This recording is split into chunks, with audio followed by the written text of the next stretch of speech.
നാളും നാഴികയും പിതാവിനെ അറിയത്തുള്ളൂ, ആവശ്യമില്ലാത്ത പണി ഒപ്പിക്കരുത്. ഈ കുരുത്തക്കേട് മനുഷ്യൻ ഉണ്ടാക്കുമെന്ന് അറിഞ്ഞുകൊണ്ടാണ് തമ്പുരാൻ അന്ന് എഴുതിയത്. രണ്ടുപേര് കിടക്കയിലായിരിക്കും, ഒരുത്തൻ എടുക്കപ്പെടും. അതിന്റെ അർത്ഥം എന്താണെന്നറിയോ? വിശ്വാസത്തിൽ അച്ഛനും അമ്മയും കൂടെ വിശ്വാസത്തിലായ ഒരാളെ എടുക്കപ്പെടത്തുള്ളൂ എന്നല്ല അതിന്റെ അർത്ഥം.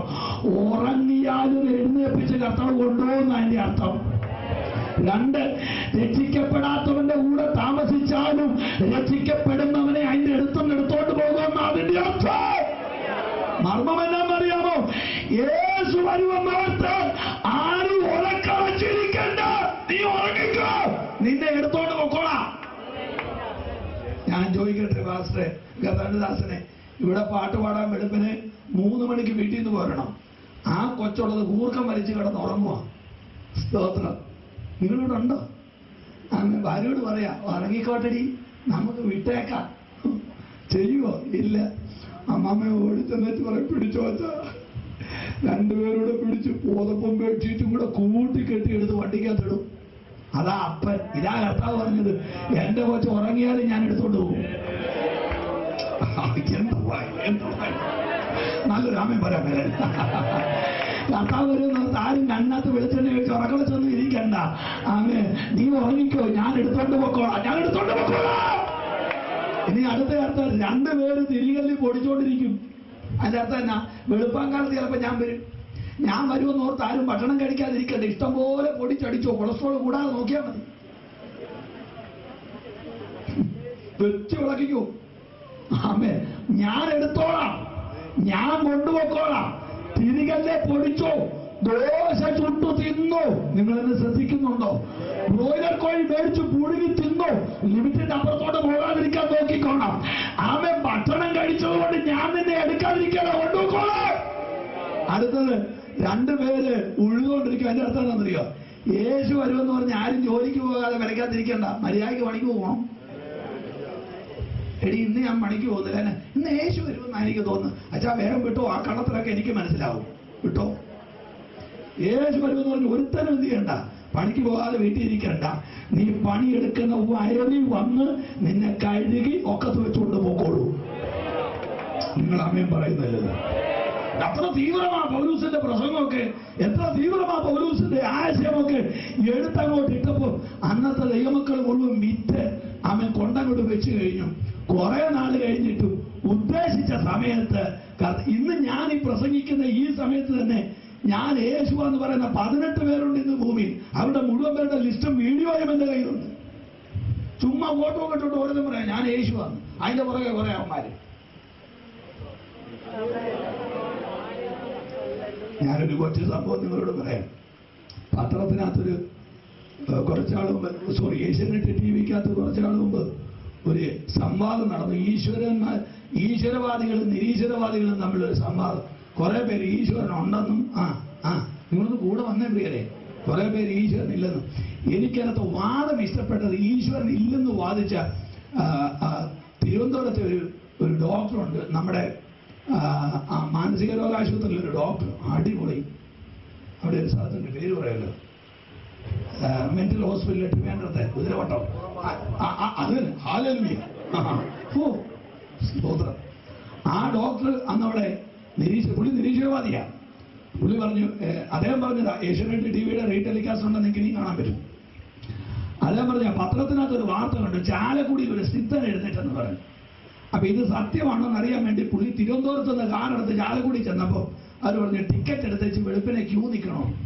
പുള്ളി ക്യൂ ചെന്നപ്പോൾ മരമ്പാമ്പ് പോലെ നീണ്ട ക്യൂ. ഈ പുള്ളി ക്യൂവിൽ നിന്ന് ക്യൂ ഇങ്ങനെ നിരങ്ങി ഈ പുള്ളി വാതിക്കെ ചെന്നപ്പോൾ 7 മണിയാണ്. അപ്പൊ ഒരു വല്ലാത്ത മണി. എന്നാന്ന് ചോദിച്ചാൽ പറഞ്ഞു, ദൈവം സിദ്ധൻ കാപ്പി കുടിക്കാൻ പോകും, അതുകൊണ്ട് 20 മിനിറ്റ് ഗ്യാപ്പ് ഉണ്ടെന്ന്. കർത്താവ് അങ്ങനെ കാപ്പി കുടിക്കാൻ പോകാത്തതിനായിട്ട് സ്തോത്രം. 20 മിനിറ്റ് കഴിഞ്ഞ് സിദ്ധൻ വന്നപ്പോൾ ഭക്തനകത്തോട്ട് കയറി. അപ്പൊ ഈ സിദ്ധൻ ഇങ്ങനെ കൈപൊക്കി ഭക്തനെ അനുഗ്രഹിക്കുക. അങ്ങനെ ഭക്തൻ ഇങ്ങനെ വളഞ്ഞു തൊഴണം. ഈ സത്യത്തിൽ ഈ ഡോക്ടർ ഭക്തനായിട്ടൊന്നും അല്ല ചെല്ലുക, ഇതെന്നാ സാധനം എന്ന് അറിയാൻ വേണ്ടി ചെന്നതാ. അവിടെ ചെന്ന് സാധാരണ ഭക്തൻ സിദ്ധനെ വണങ്ങി. ഇവിടെ സംഭവിച്ചത്, ഇയാൾ അങ്ങോട്ട് കയറി നിന്നപ്പോൾ ഉണ്ടല്ലോ, സിദ്ധൻ ചാടിക്കേറി ഭക്തനെ വണങ്ങി കാലെ പിടിച്ചിട്ട് പറയുക, ആരോടും പറയരുത്, ഞാൻ അങ്ങോട്ട് വന്നോളാന്ന്.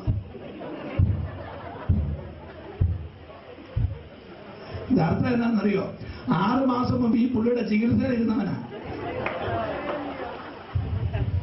മതിൽ ചാടുന്ന മാനസിക രോഗികൾ സിദ്ധന്മാരായി വാഴുന്ന നാടാണ് നമ്മുടെ നാട്. ഇതിന്റെ ഇടയിൽ കഴുത്തു പോയാൽ ഉറക്കെ പറയാതിരിക്കാൻ പറ്റില്ല. മറ്റൊരുവരിലും രക്ഷയില്ല. നാം രക്ഷിക്കപ്പെടുവാൻ ആകാശത്തിന്റെ കീഴിൽ മനുഷ്യരുടെ ഇടയിൽ യേശു എന്ന നാമമല്ലാതെ വേറൊരു നാമമില്ല.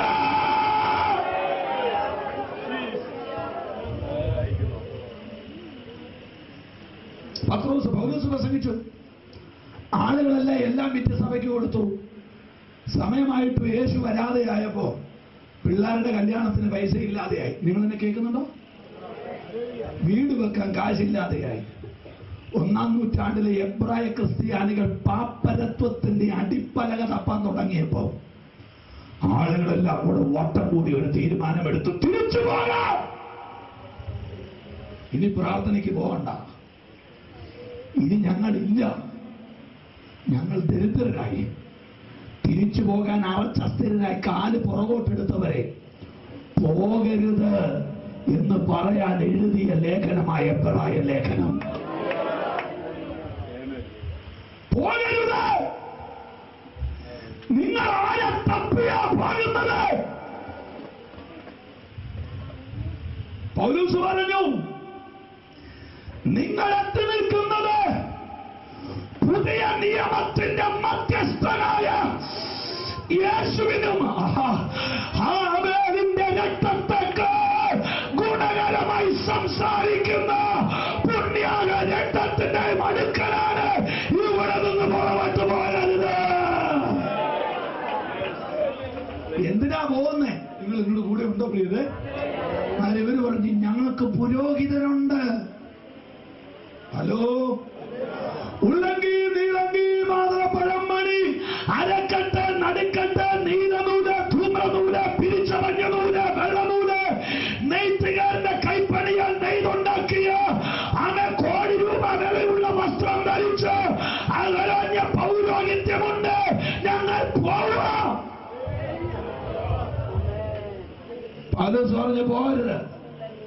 അതിനേക്കാൾ ഒരു അടിപൊളി പുരോഹിതനെ ഞാൻ പരിചയപ്പെടുത്താം. എബ്രായ ലേഖനം തോന്നി 9-ാം അധ്യായത്തിന്റെ 13-ാമത്തെ വാക്യം മൈക്കിലൂടെ വായിച്ചു കേൾപ്പിച്ച്. Chapter 9:13 please.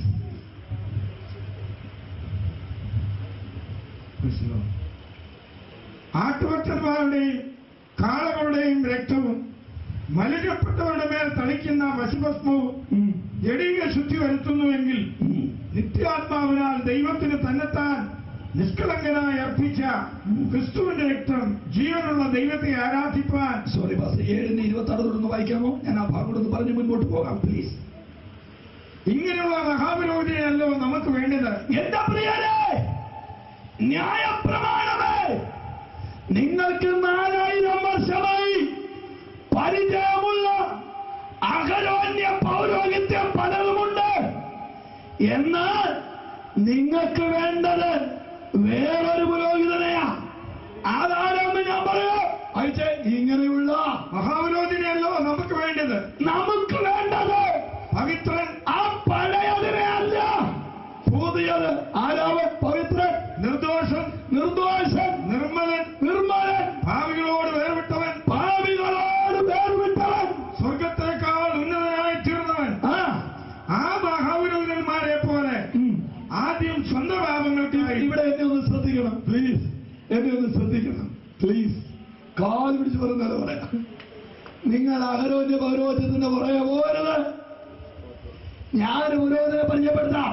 നിർദോഷൻ ഒന്ന് പറഞ്ഞ് സഹകരിച്ച്, നിഷ്കളങ്കൻ, ദോഷം വിട്ടകന്ന ഒരു പുരോഹിതനുണ്ട്.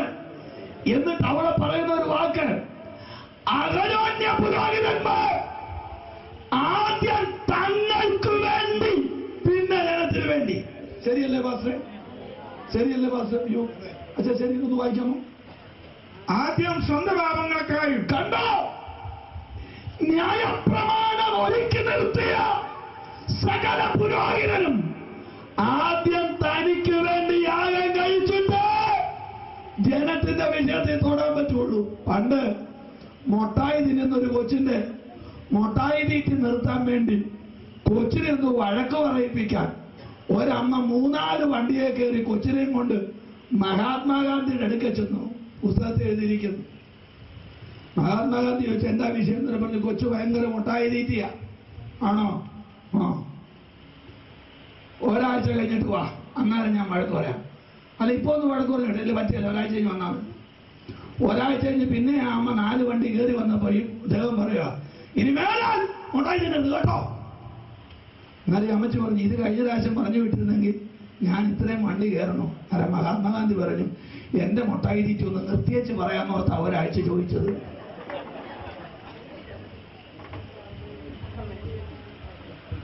ഒരു കാല് വയ്യാത്തൊരു തളർവാദ രോഗി മരുന്ന് മേടിക്കാൻ മരുന്ന് കടയിൽ ചെന്നപ്പോ വൈദ്യൻ കടയിരുന്നുണ്ടോ, ആ ചുമല മരുന്ന് എടുത്തു, നീല മരുന്ന് എടുത്തു, പച്ച മരുന്ന് എടുത്തു. അവിടെ ചൊണ്ടിപ്പോയി മരുന്നെടുത്തേച്ച് ലാസ്റ്റ് പുള്ളി ചോദിച്ചു, എന്റെ പൊന്നി കേട്ട, കാല് വയ്യാത്തോണ്ടല്ലേ ഇവിടെ വന്നത്, ഈ ഒറ്റക്കാലിനാ എന്നെ ഇട്ട് നടത്തുക. അന്നേരം പുള്ളി ചോദിക്കുക, എനിക്ക് ആകാക്കി ഞാൻ എടുത്തു തരികയില്ല. പുള്ളി രണ്ടും തളർന്നിരിക്കുകയല്ല ശരി. 2 കാലും ഇല്ലാത്തവന് ഒറ്റക്കാലിന് മരുന്ന് കൊടുക്കുക. ന്യായപ്രമാണമേ, നീ 7 വട്ടം വസ്ത്രം കുടിപ്പിച്ച ഒരുക്കി നിർത്തിയ ഒരൊറ്റ പുരോഹിതൻ പോലും പാപമില്ലാത്തവനില്ല.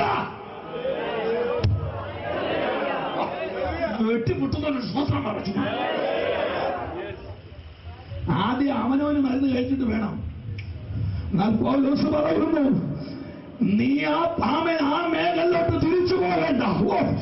ഞാനൊരു പുതിയ പുരോഹിതനെ പരിചയപ്പെടുത്താം. അവൻ അഹരോന്യ പൗരോഹിത്യമല്ല, അവൻ മൽക്കീസേദെക്കിന്റെ ക്രമമാണ്. അവന് തനിക്ക് വേണ്ടി ഒരു യാഗം വേണ്ട. അവൻ പാപമില്ലാത്ത പരിശുദ്ധനാ.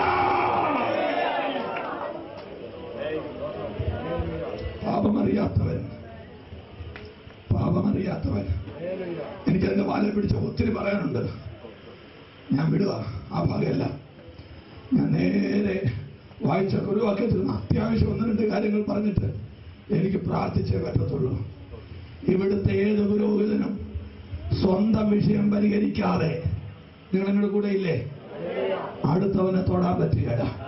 പക്ഷെ പൗലോസ് പറഞ്ഞു, നിങ്ങൾ പുറകോട്ട് പോകണ്ട, വസ്തു ഇല്ലെന്നല്ലേ ഉള്ളൂ, നല്ല പുരോഹിതൻ ഇവിടെ ഉണ്ടെന്ന് പറഞ്ഞു. എന്നിട്ട് അടുത്തൊരു വാക്യം എനിക്ക് വേണ്ടത്, ഞാൻ ആ വാക്യം 1 സെക്കൻഡ് നോക്കിക്കോട്ടെ. ആമേൻ. ആ പുരോഹിതനെ കുറിച്ച് ഈ പുസ്തകം പറഞ്ഞൊരു വാക്കുണ്ട്, നിങ്ങളുടെ ബലഹീനതകളിൽ സഹതാപം കാണിപ്പാൻ കഴിയാത്തവനല്ല എന്ന് പറഞ്ഞാൽ അതിന്റെ അർത്ഥം, നിനക്ക് എന്തെങ്കിലും ഒരു ബലഹീനത ഉണ്ടോ, അതിൽ സഹതാപം കാണിക്കാൻ കഴിയുന്നവനാണ് പുരോഹിതൻ. ഞാനിവിടെ വിചാരിക്കാൻ നിന്നാൽ നിങ്ങൾ 11 മണിയായാലും വീട്ടിൽ പോകില്ല. നിങ്ങൾക്കറിയോ, എങ്ങനെങ്കിലും തീർന്നു കിട്ടണം, വീട്ടിൽ പോകണമെന്ന് പറഞ്ഞ് പ്രാർത്ഥിച്ചുകൊണ്ടിരിക്കുന്നതിനിടയ്ക്ക് എൻ്റെ ഈ കുട്ടികളൊക്കെ യെരുശലേമിൽ നെരുവോവിലേക്ക് പോയ ഒരു മനുഷ്യനെ കള്ളന്മാരുടെ കയ്യിൽ അകപ്പെട്ട് അവരവനെ വാരി അലക്കി ഉടുപ്പ് വലിച്ചു പറിച്ച് ദേഹം മുറിച്ച് അർത്ഥപ്രാണനാക്കി വഴിയിലിട്ടു പോയി. എന്നെ ഒന്ന് ശ്രദ്ധിച്ച് കേൾക്കുന്നുണ്ടോ നിങ്ങൾ? വഴിയിലിട്ടിട്ട് പോയി. അവിടെ എഴുതിയിരിക്കുന്ന പദം, ഒരു പുരോഹിതൻ അവനെ കണ്ടിട്ട് വഴിമാറി കടന്നുപോയത്. എന്റെ പൊന്നുപ്രിയരെ, ആരും എന്നോട് വഴക്ക് കൂടണ്ട. ഞാൻ യെരുശലേമിൽ പുരോഹിതന്റെ കാര്യമാണ് പറയുന്നത്. വഴക്ക് കുടിക്കുന്ന അവിടെ പോയി പിടിച്ചോണം, എന്നോട് കൊണ്ടാൻ പറ്റരുത്. പുരോഹിതൻ, യെരുശലേമിലെ പുരോഹിതൻ അവനെ കണ്ടിട്ട് വഴിമാറി കടന്നുപോയി. വഴിമാറി കടന്നുപോയി എന്ന് പറഞ്ഞാൽ അതിന്റെ അർത്ഥം എന്നാ? തകർന്നു കിടക്കുന്നവൻ വഴിയുടെ നടുക്ക് തന്നെയായി കിടക്കുന്നത്. വഴിമാറിപ്പോയി. അപ്പൊ ഈ തകർന്നവൻ ഇങ്ങനെ വഴി കിടന്നുകൊണ്ട് ശ്രദ്ധിക്കണേ. നോക്കിയപ്പോ പുള്ളി യെരുശലേമിൽ യോഗത്തിൽ കൂടിയപ്പോ അവിടെ തട്ടുകൊടുപ്പം പ്രസംഗം നടത്തിയ പുള്ളിയായി വരുന്നത്. പുള്ളി അവിടെ പ്രസംഗിച്ച വിഷയം കരുണയാ. നിങ്ങൾ കേൾക്കുന്നുമില്ല. കരുണയെക്കുറിച്ച് ഗ്രീക്കിലെ വാക്ക്, എബ്രായ ഭാഷ, അരാമിക്ക്, മൂലഭാഷ, മൂലേല ഭാഷ, ഇതെല്ലാം എടുത്തങ്ങ് വിസ്തരിച്ച് അതിന്റെ ആഴത്തിൽ എന്നാ ഗീച്ചത് അങ്കരം. ഈ പുള്ളിയാണ് എഴുതിയെടുത്ത് കൈ കുഴഞ്ഞു വരുക. ആ പുള്ളി തന്നെ വന്നപ്പം ഈ തകർന്ന് നടക്കുന്ന ഓർത്തു, പ്രസംഗം വെച്ചാണ് ഈ പുള്ളി എന്നെ കോരി എടുക്കും. പക്ഷേ സഹോദര, പുൽപ്പിറ്റേ മാത്രമേ ഉള്ളൂ. താഴോട്ടിറങ്ങിയ കളി വേറെയാ. നിങ്ങളെന്നെ മിണ്ടുന്നില്ല. അതിന്റെ കാര്യം പറയാം. ഈ വാക്യമൊന്നും പുരോഹിതനെ കുറ്റം പറയാനുള്ള വാക്യമല്ല. സെക്കരിയാവിന്റെ ടേൺ വന്ന സമയത്ത് 14,700 പുരോഹിതന്മാർക്ക് ആ ചീട്ടിട്ടെന്നാ ചരിത്രം പറയുന്നത്. നിങ്ങൾ എന്നെ കേൾക്കുന്നുണ്ടോ? എത്രയാ? 14,700 പേർക്ക്. ഒരു പുരോഹിതന്റെ ടേണ് 14 ദിവസം അച്ഛ. 14 ദിവസം സ്വോത്രാച്ചുകൊണ്ട് വേണം 1 വർഷം ജീവിക്കാൻ. ഇതിനിടയ്ക്ക് മുറിവേറ്റവനെ തൊട്ടാ 7 ദിവസം പോവും. ബാക്കി 7 ദിവസം സ്വോത്രാച്ചുകൊണ്ട് വേണം ഇത്രയും ദിവസം. ഈ വഴി കിടക്കുന്നവനൊക്കെ വാരിപ്പൊക്കെയാണല്ലോ, പിള്ളേർക്ക് വാരി മേടിച്ചു കൊടുക്കാൻ പറ്റില്ല. അതുകൊണ്ടാണ് പുള്ളി മാറിപ്പോയത്. സ്വോത്രം.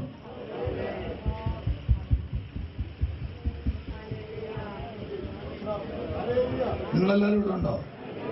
അദ്ദേഹത്തിന് കുഴപ്പമില്ല പ്രിയരെ. ആകെ ടേണിന് 14 ദിവസമുള്ളൂ. ആ സ്വോത്രാച്ചുകൊണ്ട് വേണം. സ്തോത്രം. ഞാൻ ഇന്നാളൊരു യോഗത്തിന് ചെന്നപ്പോൾ ആദ്യം ഒരു സ്വോത്രാഴ്ച എടുക്കുന്ന ഞാൻ കണ്ടു. പിന്നെ യോഗം തീരാറായപ്പോൾ ഒരു സ്വോത്രാഴ്ചയും കൂടെ. ഞാൻ കിടുങ്ങിയിരുന്നപ്പോൾ അവിടുത്തെ സംഘാടകം പറഞ്ഞതാണ് എനിക്ക് ചിരി വന്നത്. മുമ്പേ സ്വോത്രാഴ്ച എടുത്തു വെച്ചിട്ടും ആരാധിച്ചുകൊണ്ടിരുന്ന കൂട്ടത്തിൽ ഇടാൻ കഴിയാതെ സങ്കടപ്പെടുന്ന ചിലർ ഇതിനകത്ത് ഇരിപ്പുണ്ടെന്ന് എനിക്ക് മനസ്സിലായതുകൊണ്ട് രണ്ടാമതും പാത്രം വിടുകയാണ്. ഞാൻ ചോദിച്ചു അതെന്നാ കുരുത്തക്കേട്? അന്നേരം പറയും ഇച്ചിരൂടെ ആവശ്യമുണ്ടെന്ന്. സംഘാടകൻ ഇച്ചിരൂടെ ആവശ്യമുണ്ട്. കൊയ്ത്തില്ലാത്ത വേദയില്ലാത്ത മരുഭൂമിയിൽ മന്ന പൊഴിച്ചവനാണ് നമ്മുടെ ദൈവം. സ്തോത്രം. ആ ദൈവത്തെയാണ് നാം സേവിക്കുന്നത്. പുരോഹിതൻ എടുക്കാൻ പറ്റില്ല. തൊട്ടാ പുള്ളിയുടെ പണി കിട്ടും. എന്നാൽ പൗലോസ് പരിചയപ്പെടുത്തിയ മഹാപുരോഹിതന്റെ പ്രത്യേകത രക്തസ്രവക്കാരിയെ തൊട്ടാലും പുറത്താകാത്തവനാ. എത്രപേർക്ക് പറഞ്ഞ് മനസ്സിലായത്? രക്തസ്രവക്കാരിയെ തൊട്ടാലും അവിടെ അശുദ്ധി ഇങ്ങോട്ട് കയറിയല്ല, അവന്റെ വിശുദ്ധി അങ്ങോട്ട് കയറുന്നു.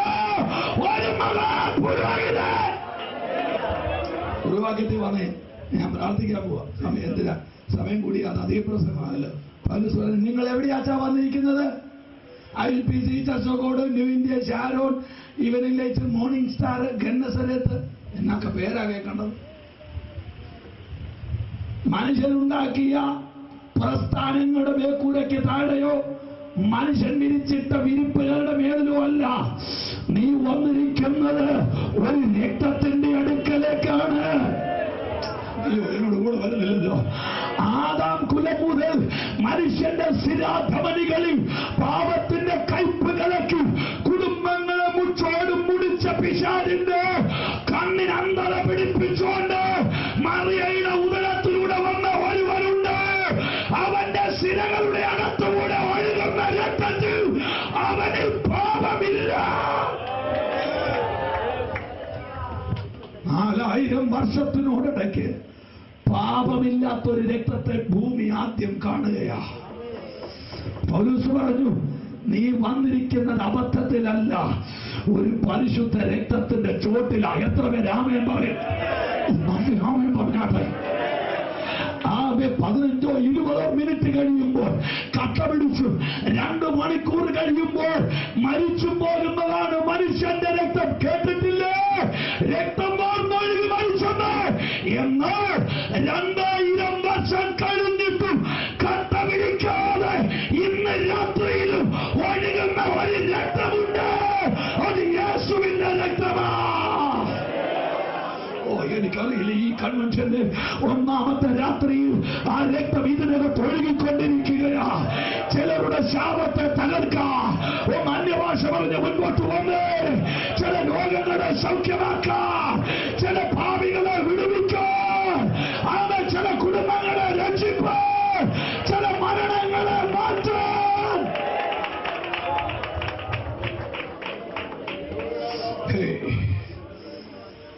ഈ രക്തത്തെ കയറി പിടിച്ച ഒരു മനുഷ്യന്റെ കാര്യം 5-10 മിനിറ്റ് 5 മിനിറ്റ് കൊണ്ട് പറയാം. സമയം പോകുന്നു.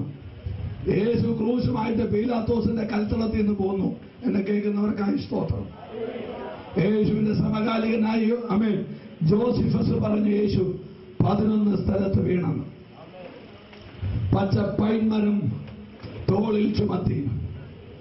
കണ്ടാൽ ആളെല്ലാവരും തുറന്നു മാറി വിരൂപമാക്കപ്പെട്ടു. നാസിക ചതഞ്ഞു. പ്രാർത്ഥിച്ചുകൊണ്ടിരിക്കണേ. മുരത്തിൽ ഉണങ്ങി നാവണ്ണാക്കോട് അളവുശാലയിൽ കുറവ് തൂങ്ങുന്നത് പോലെ ഒഴുകി ഉണങ്ങിയ രക്തവുമായി ഒരുവൻ നടന്നു വരികയാണ്. 42 മാസങ്ങൾ നന്മ പറഞ്ഞ തെരുവീതികളിൽ കൂടെ രക്തം ചൂടി വരികയാ. 80 കുതിരയുടെ ചാട്ടവാറുകൾ പശജന്യമായി വെള്ളത്തിൽ മുക്കി അവൻ അന്തരീക്ഷത്തിലൂടെ ചുഴറ്റി മൂളി പറന്നാഞ്ഞടിച്ച് താമര ഇതളുകൾ പോലെയുള്ള അവന്റെ ശരീരം കീറി മാറി. ആ ബാധചൂടൻ തകർക്കപ്പെട്ടു. തലയിലടിച്ച് മുള്ളു കണ്ണിലൂടെ പുറത്തേക്ക് തള്ളി. ആമെ റോമൻ നാണയം ചേർത്ത് വെച്ച് മുഖരോമങ്ങൾ വലിച്ചു മറിച്ച് മുഖമെല്ലാം നീര് വെച്ചു. ആമെ വായും മുഖവും ചൊടിയും കണ്ണുമെല്ലാം നീര് വെച്ച് തൂങ്ങി. രക്തം പറ്റി ഉണങ്ങിയ ഉടുപ്പമിട്ടുകൊണ്ട് ആമൻ യേശു കാൽവരിലേക്ക് നടക്കുകയാ. ആമൻ ഇന്ന് രാത്രി എന്നെ കേൾക്കുന്നവർ ഓർക്കണം, ഇതാരുടെയോ ദുരന്തകഥയല്ല, നിനക്ക് പകരമായി മരിച്ച ഒരുവന്റെ ചരിത്രമാണ്.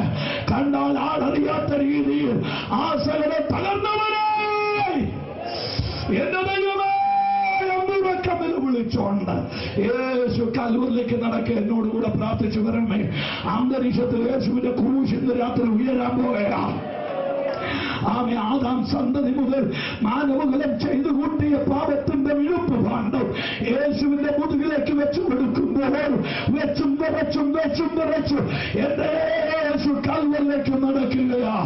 ആമേ അവൻ കാൽവരിലേക്ക് നടക്കുകയാ. അവൻ 11ാമത്തെ സ്ഥലത്ത് ക്രൂശുമായിട്ട് വീണു.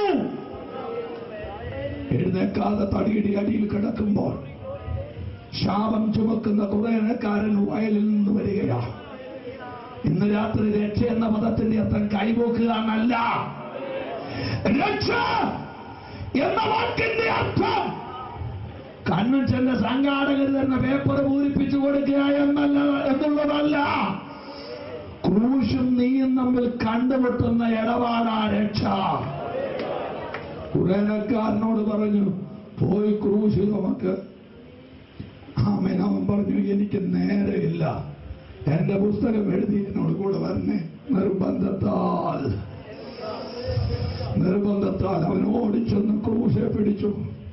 ക്രൂശ് വലിച്ചു പോക്കി. ഇവൻ കയറി പിടിച്ചത് തടിയലാണെങ്കിൽ ഇവനെ കയറി പിടിച്ചത് യേശുവിന്റെ രക്തമാണ്. ആമേൻ. ശാപം ചതൽപ്പുറ്റുപോലെ കുമിഞ്ഞുകൂടി അവന്റെ ശരീരത്തിന്റെ മേൽത്തൊലിയിലേക്ക് യേശുവിന്റെ രക്തം കയറി മുട്ടിയപ്പോൾ ട്രാൻസ്ഫോമറിന് കരണ്ടടിക്കുന്ന ഒരാളെ പോലെ അവൻ വിറച്ചു നിൽക്കുകയാ.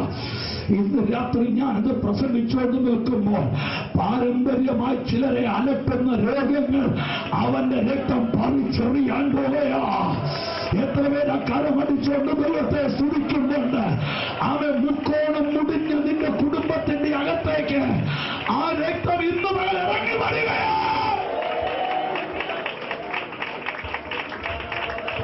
യേശുവിന്റെ രക്തം. അവൻ ക്രൂശ് ചുമന്നു. ഗാൽഗൂത്തായിൽ കൊണ്ട് ക്രൂശിട്ടു. പ്രാർത്ഥിച്ചുകൊണ്ട് പറയണേ. ഞാനിപ്പോ 50ാമത്തെ പ്രാവശ്യം പ്രാർത്ഥിക്കണേ എന്ന് പറയുന്നത്.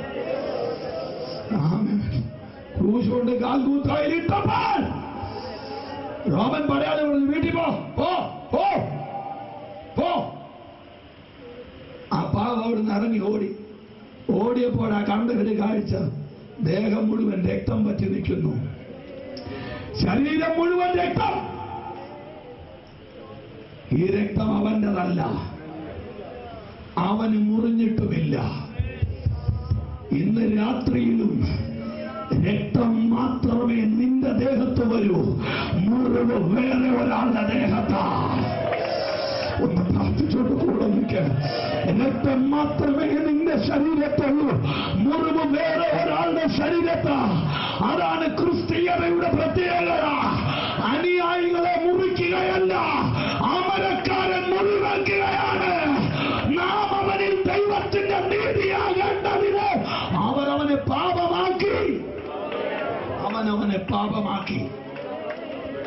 കുറേനക്കാരൻ ദേഹത്ത് പറ്റിയ രക്തവുമായി വീട്ടിലേക്ക് ഓടി വരികയാ.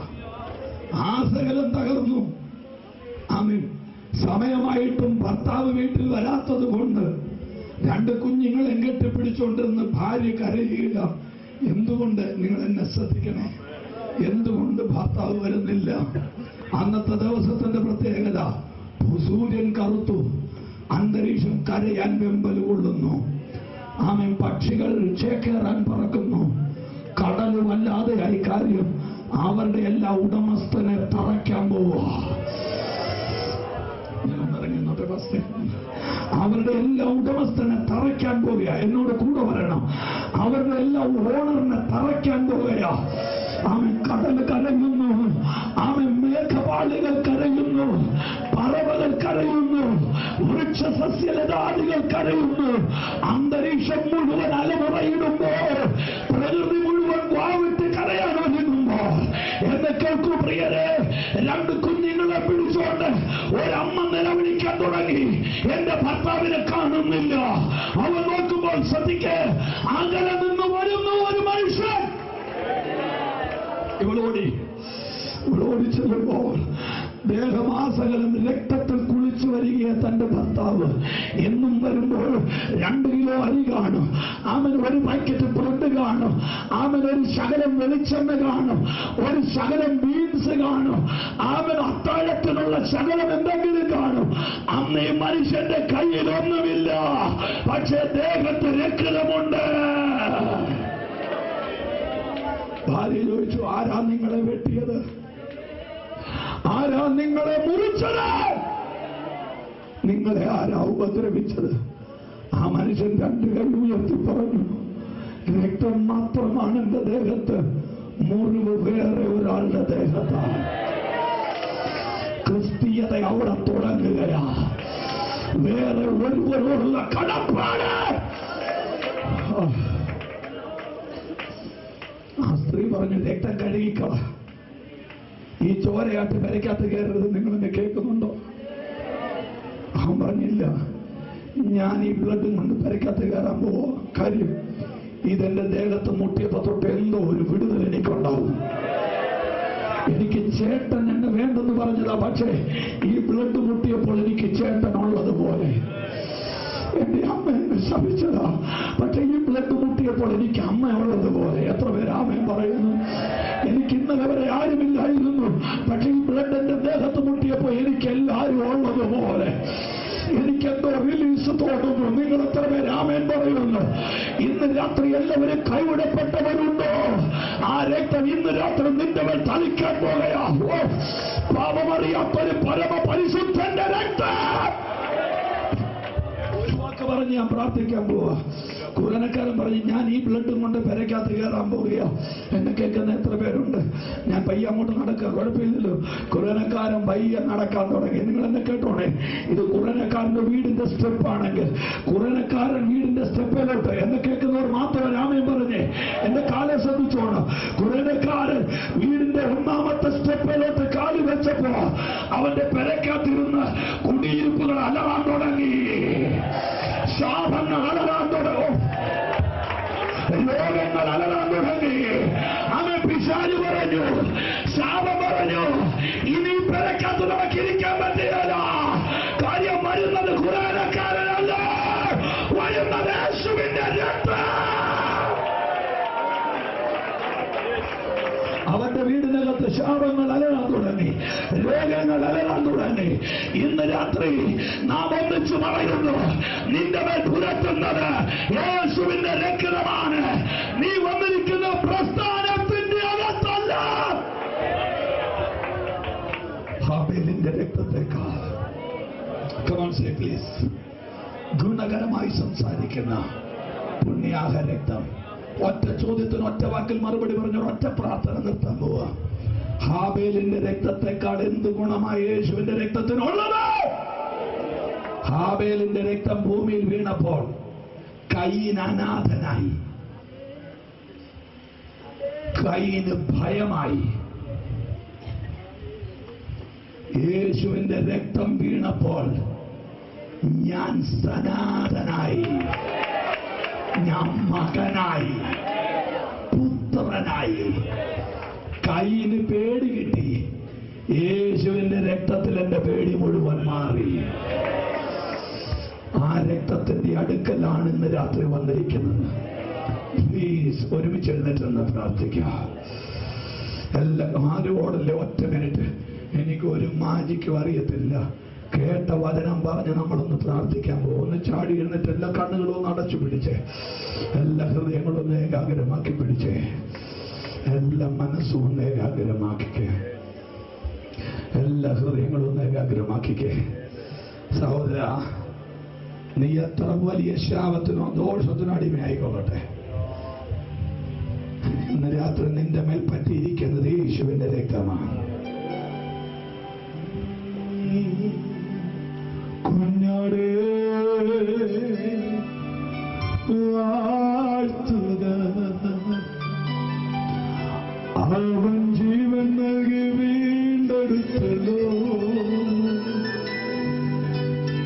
എല്ലാം ഒട്ടും മടങ്ങി എല്ലാ നാളും പാടി യേശുമാ കർത്താവെന്നു. എല്ലാ കണ്ണുകളുടെ പ്ലീസ് യേശുവിന്റെ രക്തം നിങ്ങളുടെ പുറപ്പെടുത്തോ. ജീവനെനിക്കായി തന്നി, രക്തമെനിക്കായി ചിന്തി,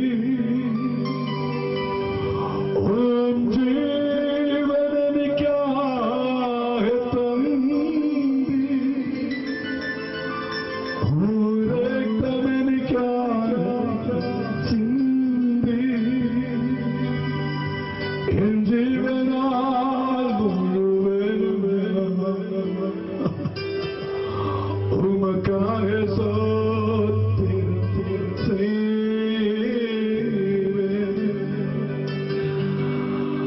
ഓ യേശുവേ, യേശുവേ, യേശുവേ, യേശുവേ,